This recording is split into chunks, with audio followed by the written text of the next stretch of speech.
All right, well, we're going to get started. My name is Walter Fuss. I'm a volunteer docent here at the museum, and this is called the IEA art program, which the museum has been doing for many years, even way before the pandemic, Inland Empire Roundtable, where we get guest speakers to speak like this, various subjects. And of course, during the pandemic, nobody did anything. So we're starting it up.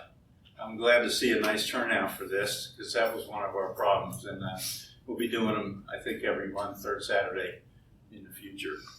So today we have Lieutenant Colonel Dan Petkunas, who was a crew member, Wizzo in an F-4 during the Vietnam War, who was actually shot down and really waiting to hear. People have been asking me, was he captured and all that, and I don't know anything about it. I just met at the end of the day. So it should be a great presentation, and I do know he has some great slides. So without further ado, and I'll be in the back monitoring that. Welcome to the museum, everyone. I'm here to talk to you today about flying, specifically combat flying, and the training that went into the combat flying. And I know we've got veterans any Navy veterans? Yes. Right at the end, I have a story that starts off about the Air Force and ends up the Navy being the hero.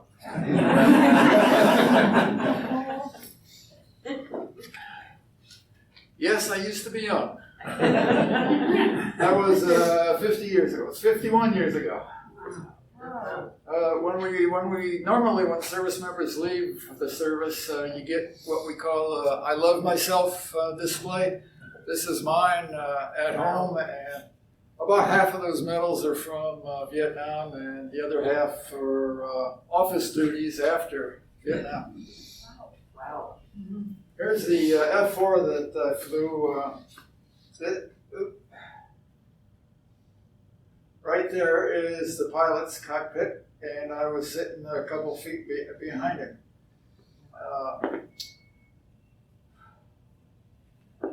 The first time I strapped into an F-4, you sit in the cockpit, and you've got this G-suit on, and you put some straps around your legs, which I'll refer to later. Put a seatbelt on, connect the G-suit to the airframe, plug in the radio, straps come over for your parachute and everything, and then the mask comes on, and the visor comes down, and man, I got claustrophobia. And then the canopy come down. I said, I said, hey, I'm going to be doing this for quite a while, so get over it. So, this is a flight formation that we normally flew in, called route formation. Whenever we were going someplace casually, this is how we flew. When we went into combat, the space, the difference between that plane and that plane was about a mile, so we could cover everybody in the flight. There's the front cockpit. Visibility out the front's not terrific, but there's the back. I don't know if anyone's ever counted. Have you ever counted? All sorts of controls, dials, buttons, switches, and everything else. Somewhere between 150 and 200. Every function of the airplane has a switch or a display. And it does a lot. This is one of my most interesting stories. I went through F-4 training at George Air Force Base in 71. And as we were approaching, there was 21 of us in the class. And as we were approaching graduation, a couple of people from personnel came over, a captain and a major, and talked to us about assignments and then asked us where we wanted to go. Well, out of this 21 in the class, 19 of us volunteered for Vietnam. Now, understand, both Vietnam and Thailand had F-4s. Vietnam was the pits compared to Thailand, which was referred to as a vacation spot. So 19 of us volunteered for Vietnam, and 2 volunteered to go to England. The captain goes over and talks to the major. Major looks at those two guys. He calls them up to the front. He starts whispering at the start, but he said, "You two guys volunteered to fly the F-4. Do you know what the F stands for? It stands for fighter! We've got a war going on in Vietnam, and you guys want to go to England?" 19 of us went to the vacation spot. Two went to Here's a B-2. I throw this in there because you can't see it. It flies at night, and it's totally blacked out, and the radars can't see it because of the design and everything. So they figured that because they can't see it and they can't pick it up, they didn't really need to go too fast. They top out about 550, 600 miles an hour. Because of that, they had no afterburners. They didn't need to go fast. I like going fast. We were in one, call it an exciting mission over in Vietnam.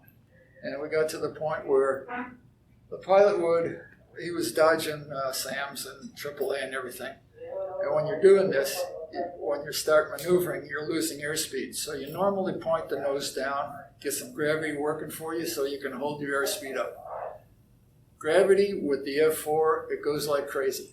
You hit the afterburners with it, and it goes like hell. So we were going like hell. We got back to the base, and we're pulling into the chocks, and we see the crew chief do this. Get the plane stopped, engines off, canopy open. "What's wrong, Chief? What'd you do to my plane?" We have burned the paint off the wings. Speed.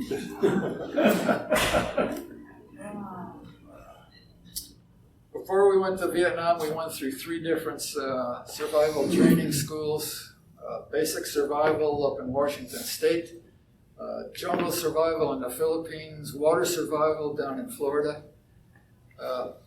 When we were up in Washington State, we were camouflaged pretty well, not as well as this guy, but we were camouflaged, and the instructor had painted my face and everything. And they gave us tents.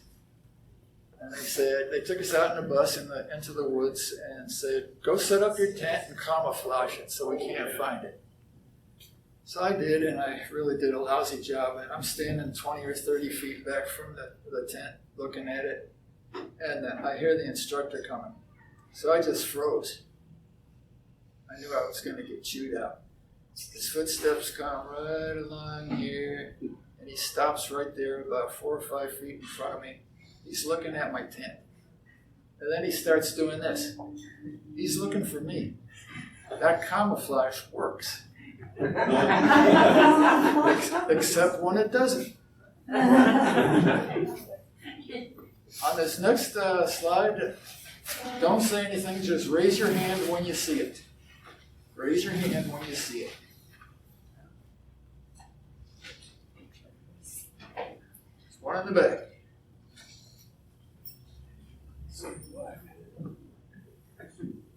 That's it? Couple? Young man, tell us what you see. I think I see an aircraft towards the top right. Right there. See that aircraft? Oh. Yeah. F-4 camouflage.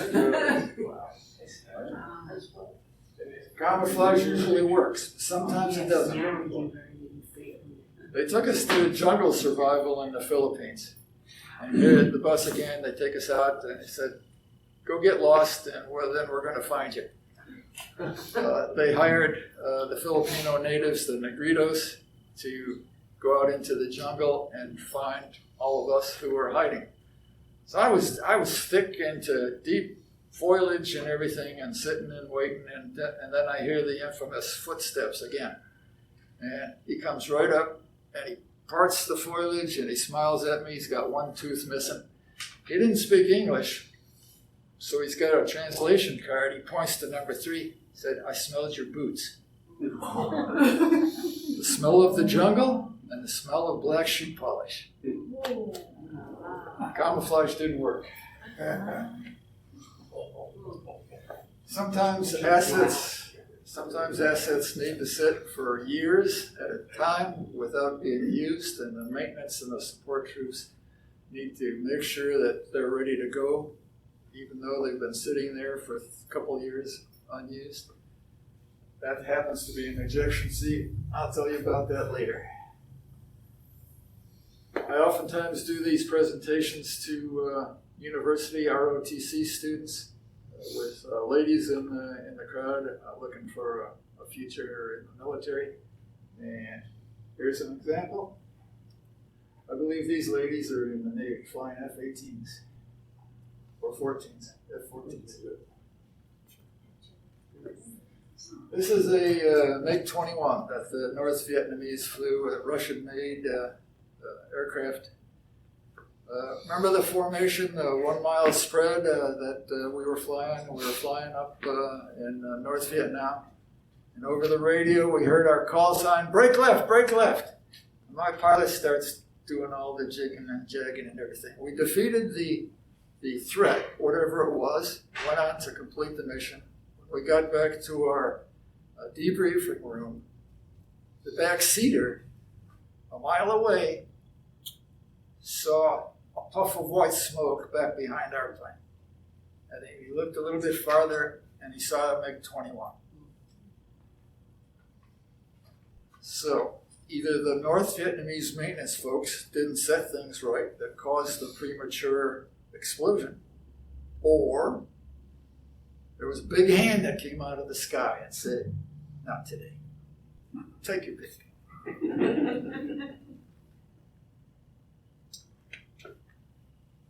At the base I was at in Udon, we had a reconnaissance squadron, and they were usually tasked with going out and taking pictures of what the bombers hit the previous day to make sure that they had destroyed the target.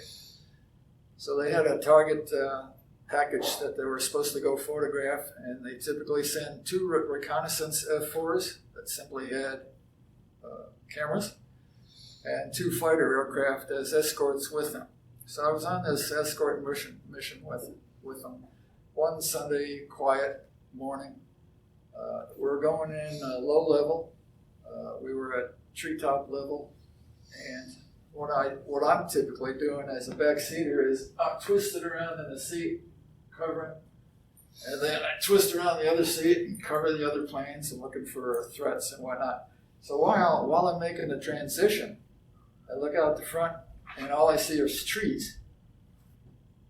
I had my fingertips on the stick just in case, pulled back on that stick, went over the trees.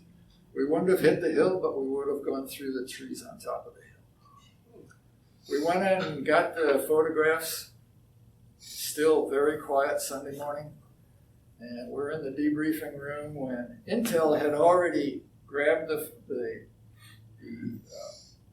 film out of the recce's, developed it, made some 8x10s and came over to our debrief, threw the 8x10s on the table, and so I grabbed one and said, "Oh, are we going to have to go back and do this again? What are these white splotches? Is the film okay?"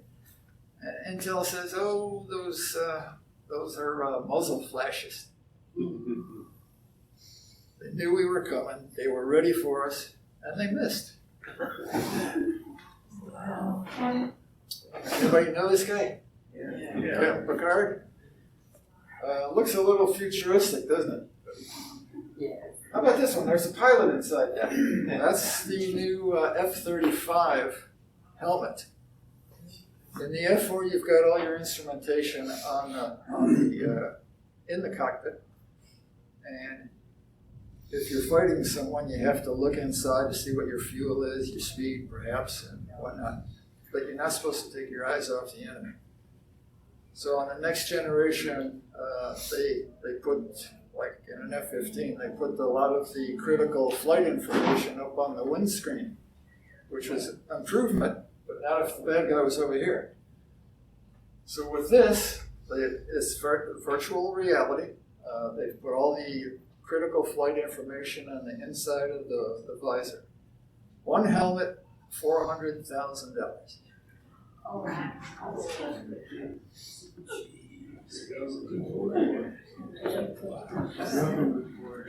We were occasionally called upon to support an AC-130.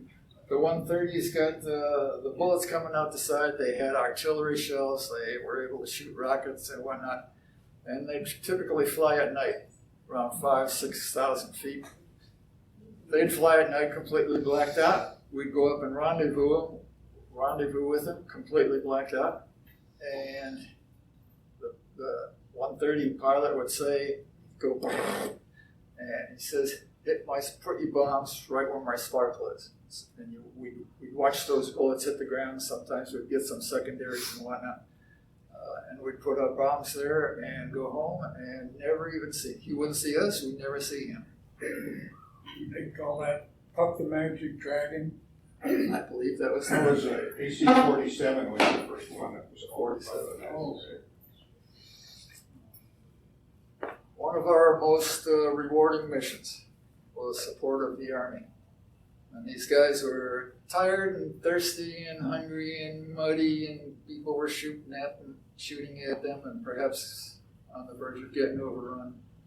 They'd call in some Air Force airstrikes, and we'd put the bombs as close as we could to the front line. I can't tell you how many handshakes and bear hugs I've received from the ground pounders, over the last 50 years. That's the F-4 shooting some 20 millimeter. The plane actually slowed down when the pilot pulled the trigger because they were throwing so much lead out in front. Back in the 60s and 70s, we would fly what they called a low-level mission. We were supposed to sneak up on people, but our minimum altitude was 500 feet, which was a little ridiculous.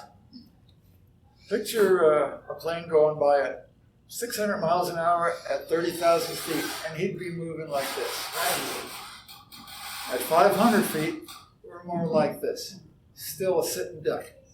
We wanted to fly lower. While the argument about the low levels and the safety and everything were going on, they did a study out of Vietnam about aircraft losses, and they realized that most of the losses, the aircrew losses, happened during the first 10 missions that they were over there, just gaining combat experience. So they set up a red flag exercise at Nellis, using the desert out north of Nellis. And there essentially were no rules about flying. So I was on one of these exercises and in a 4-ship, flying close together in that route formation that I showed you, doing about 450, and the lead took us down and down and down. And lead got to the point where he had merged with his shadow. We were looking down on the top of his plane, and we were at 19 feet. Yeah, it's dangerous down there, but it's more dangerous getting shot at.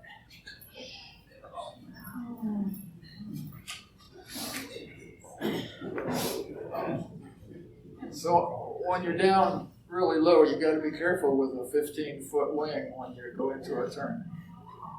That's not photoshopped or anything, that's real. The Germans liked the F-104 during the 60s and 70s, and they also flew low levels.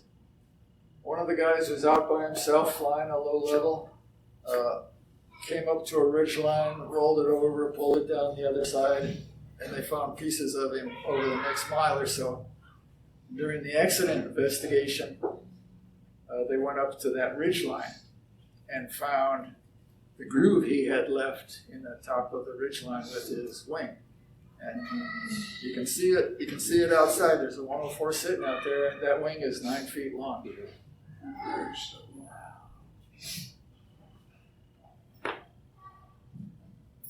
We've got a G suit for pulling G's. When the plane starts, the airflow over the wings starts changing, and you get this condensation and whatnot, and that's when they're really pulling.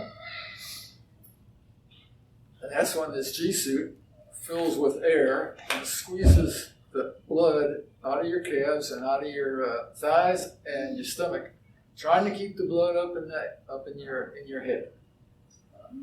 We were on one mission where we had a rather lengthy 6G turn, and if you're sitting there grunting, trying to keep, and I just couldn't. So when that happens, everything starts to get gray, and the part you can see just gets that small, and then it disappears. When we were back in the debrief room, I told my pilot, during that turn, I just couldn't hold it. I couldn't see at all. And he says, "Yeah, me too."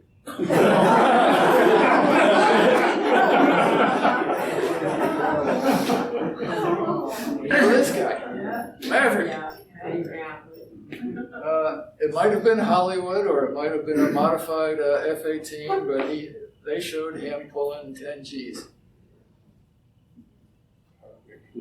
An F-18 maxes out about 7.5 Gs, so maybe it was Hollywood, maybe not. I don't know. I wouldn't want to experience 10 Gs. Air Force relies a lot on meteorologists, and the ROTC cadets that I often talk to are, support personnel and wannabe weather people and whatnot. We were down in South Florida, and the meteorologist told us, "Go ahead, the weather's fine." So we went up and did our thing at Lake Okeechobee, Florida. And on our way back into Homestead, which was an Air Force base just south of Miami, we ran into this. Homestead was completely socked in, and they told us to go land at Miami International. And but we had a thunder bumper like that between us and Miami. And we go into the clouds, and the pilots really squeeze it in. We were flying, we're keeping it at 300 knots, and we're about 3 or 4 feet apart. And just so we can keep track of him, the clouds were so thick, lead would oftentimes disappear. But the turbulence, as we went through the clouds, it was like this, and there was static on the radio and everything. And all of a sudden, we broke out into the center, the eye of the thunderstorm, and the turbulence stopped, and the crackling on the radio stopped. And we were inside a gigantic hole. And there were small clouds inside this hole with lightning jumping from cloud to cloud. And it just seemed like we had just gone someplace that we weren't supposed to go. It just took a few seconds to get across the hole. Again, we're going through the other wall and everything. We got into Miami International, okay. Then we needed gas to get down to Homestead. But the fuels contractor there would not accept a government purchase order. So after some negotiating and whatnot, we got our fuel, but only after one of the pilots put $35,000 worth of fuel on his American Express.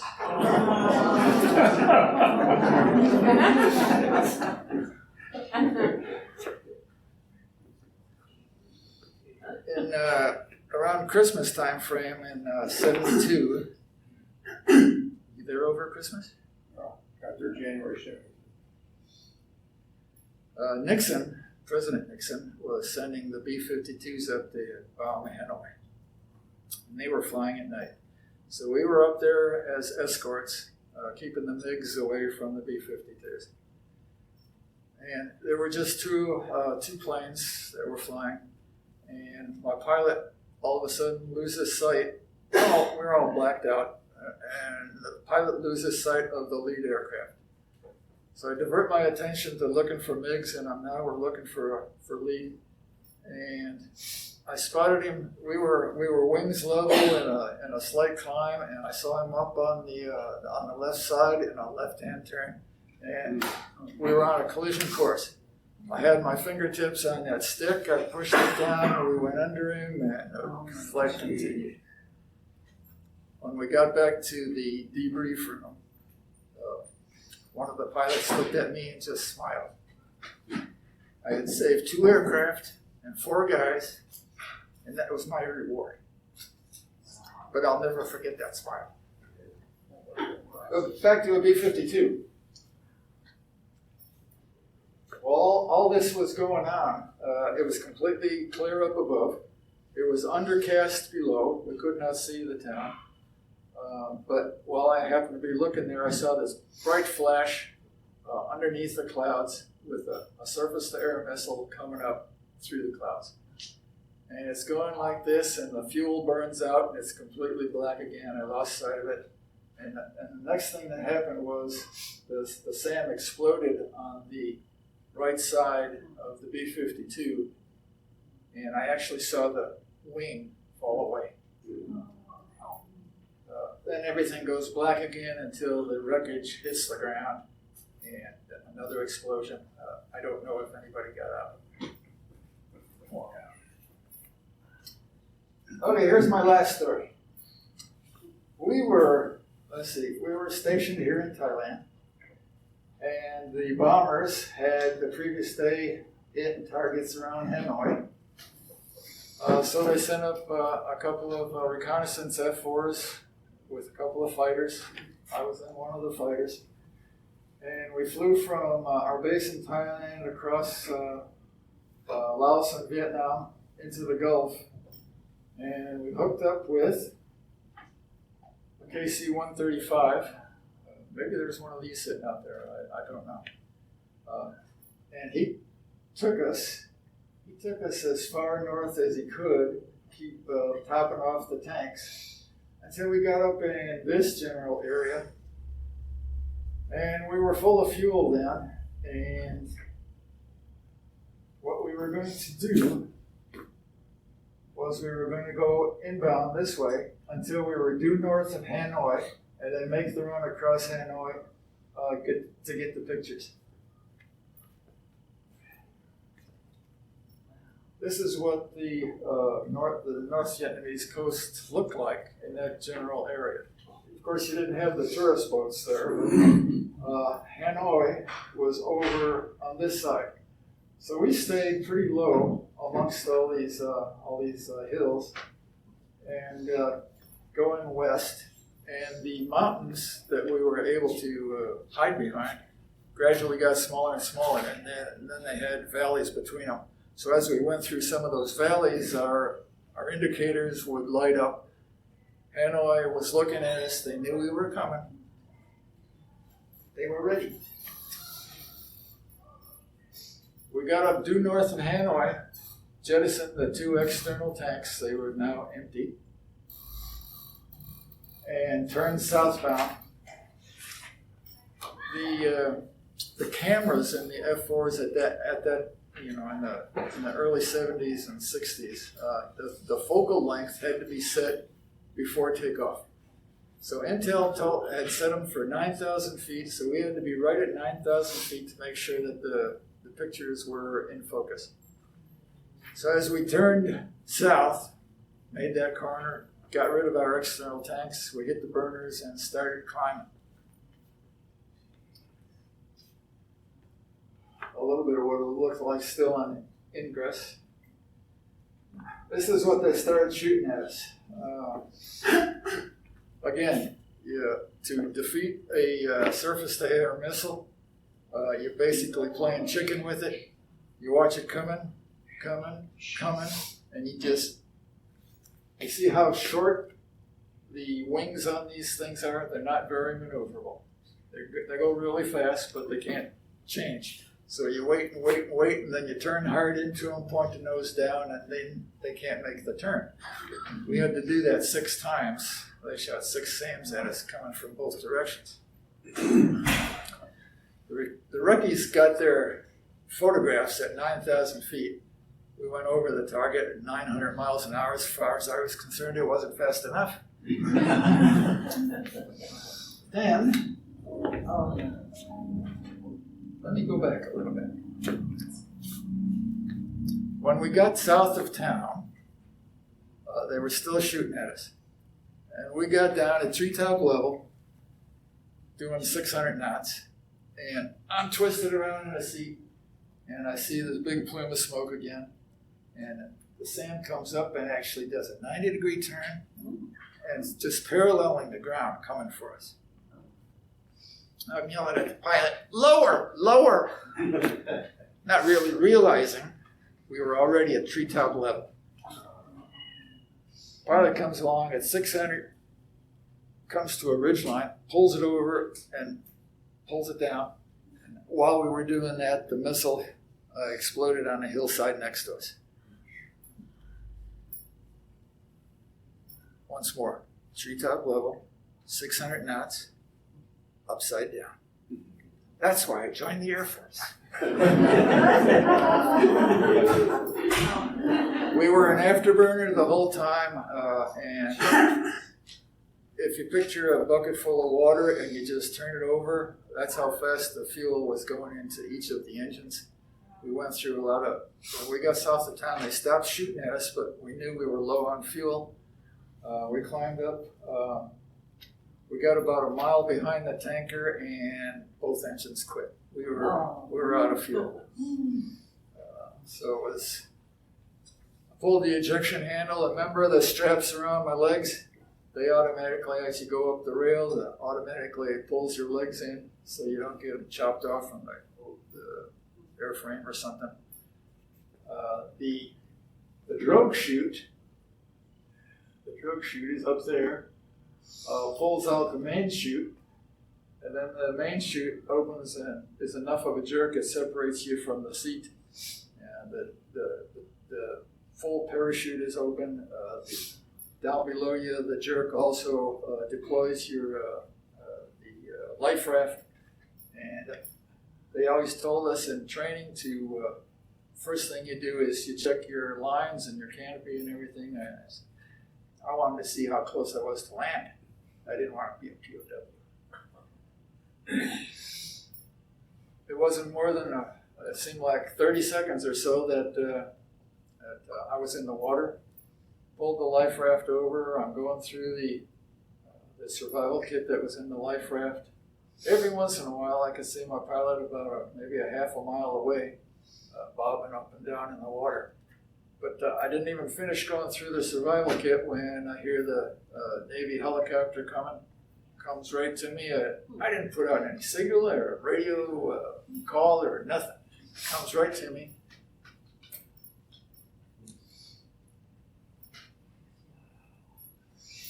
Right.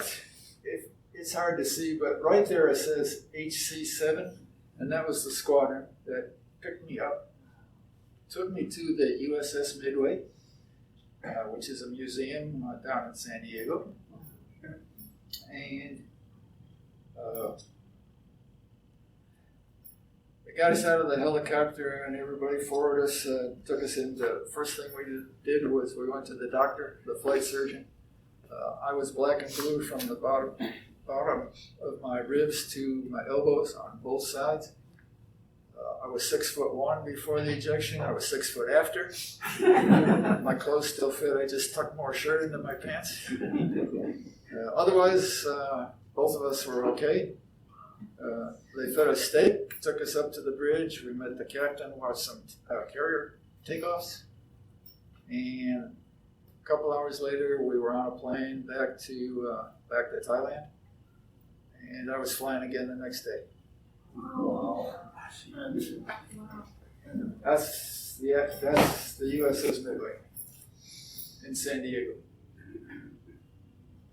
Can I get a question now? Question? I was an F-4 pilot too, but not the F-4 Demon. I was an F-4 Skyway, which is a completely different airplane. Yes, Navy. Made by Douglas. But you're welcome that we picked you up out there.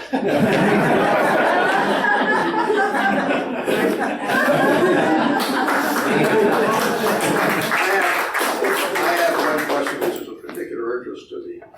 I know you got shot down over there. I had a wingman that was shot down over there, lived 7 years and 2 months in a prison. And he came back a shell of a man. But I think he weighed only about 105 pounds when they brought him back. He spent about 6 months in Bethesda Naval Hospital. They got him back. And if I could just inject a small piece of information here. When he was in the prison, a friend of his who he'd been to the Naval War School, he got shut down, but he was really banged up from the injection.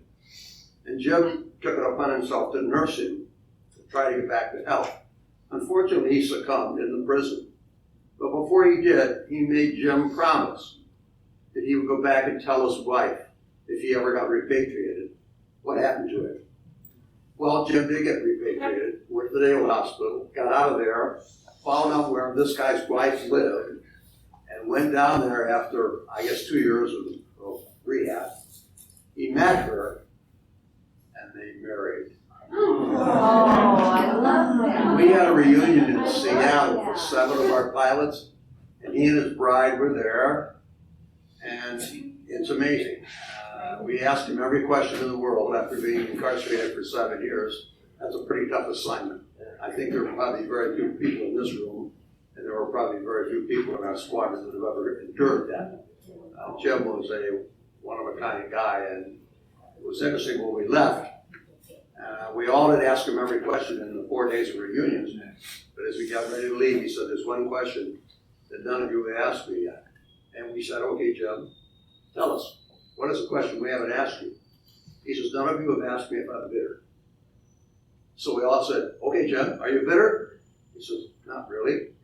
That takes some kind of a special guy." The question I wanted to ask you a little bit more was about the SAMs. I thought that there was some confidential information that was considered secret at the time on how to evade those SAMs. Did that exist, or was it just a question of look, see, and avoid? As far as I remember, there was nothing classified about it. It was the same maneuver, playing chicken with it. Turn and then pull the fuse, right? That's it. Well, we had jammers that we carried. Sometimes they work, sometimes. Did you ever use chaff on them? No. Did you ever use anything maybe incendiary the on them? Marines had chaff. Well, they used, during linebacker, they did chaff lights out ahead of the whole package. And the thing about chaff is you're dropping this chaff and it's a big metallic curtain coming out behind you. Other questions? I have a question. So you're the backseater. I know you have a stick. What is your pilot doing when you feel a need? You felt the need a couple times to tap the stick. He said thank you. What's he I doing? just saved his life, so. You're supposed to say, "I got it." Did you? Yeah, no time for that. No time. Okay. Just do it. Yeah. Okay. I just wondered what he's doing. He feels you when he feels the stick when you do that. Yeah, in those situations, you don't ask permission. What was your absolute top speed in that airplane? 2.3? F-4 was around 1,600. 60, But I mean in terms of Mach. 2 point something or other. We used Yeah. to do the high altitude. It was functional check flight. 2.4, 2.3. Sounds about right. Fastest I went was probably 1,100. When you're going that fast, you're up really high, and you don't have a lot of sensation of movement with the ground. No trees flying by or anything, so it's sort of like sitting here in the chair. It's not very exciting. That's it.